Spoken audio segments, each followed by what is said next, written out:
There are quite a few issues facing transgender individuals on college campuses. One of them is the use of their names. Here at Montclair State University, because of the system that we use is so old, there's no preferred name option. So students have to go by their legal names on documentation, on class rosters, and even our student IDs. So we're hopefully going to change that in the next few years, but right now the registrar's office requires legal names on everything. Another is the pronoun use. So while trans students can come to my office and request that I assist them with communicating to their faculty their correct names and their correct pronouns, students still face challenges in the classroom with being misgendered by faculty, being misgendered by students, and then having to constantly educate and being the token person to teach everyone about the correct use of pronouns for them in the classroom setting.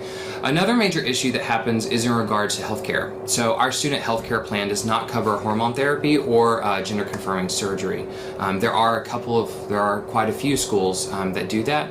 That's a little harder of a battle to fight here at Montclair State because we're a part of a consortium of multiple college campuses and universities, and all of us at our various campus have to agree to the same healthcare policy for our student healthcare plan. And so until all of those institutions come on board with that addition, it's not going to happen here at Montclair State. And finally, I would say another issue that's really big is bathrooms. So here at Montclair State University, we have a number of gender-inclusive restrooms, but they're very dangerous places for gender non-conforming people. Bathrooms typically are dangerous places for a lot of people, especially middle schools and high schools. But even in college, it's a dangerous place for trans people. I think transgender students face being looked at differently or being treated differently because they are transgender, and a lot of people don't understand what that means.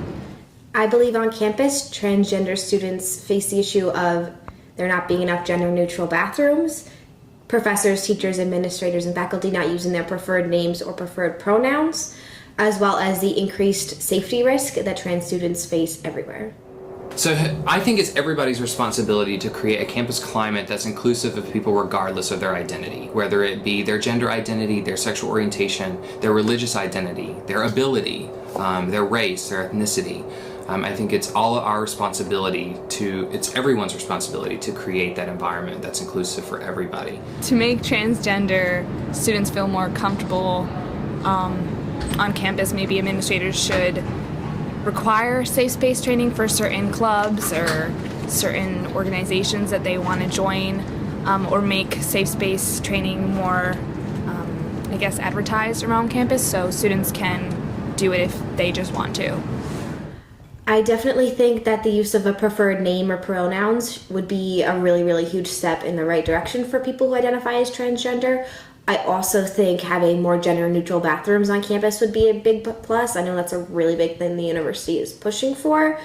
I also think that more people on campus should be safe space trained to learn more about any issues in the LGBTQ community.